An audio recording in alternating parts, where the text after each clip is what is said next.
Sorry, this video is a little bit short because I've been working on some other projects and I didn't have much time to film all the building processes.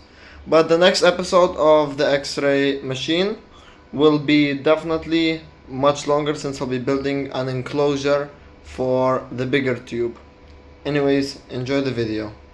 This is part 2 of my X-ray machine adventures. This is the new transformer because the other one couldn't supply enough current. I already measured the short circuit current, which is about 20 milliamps. No, a little bit over 20 milliamps. And as you can see, I've been experimenting with different vacuum tubes. And I've tried also to apply heater voltage. And now I will show you the images that I got from this different changes that I did.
Alright, I got the tube all set up.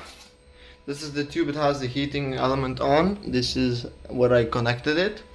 It needs 2.09 volts to sustainably create X-rays and also draw a good amount of current.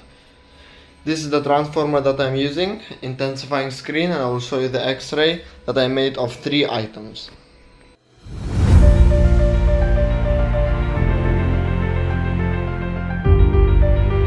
X-ray is this blood pressure meter. Alright, this is the blood pressure meter in the line of fire for the X-ray tube, and now I will take the image.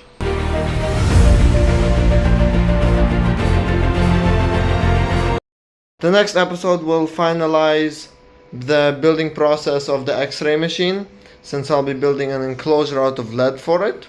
So stay tuned, thank you for watching, and have a good day.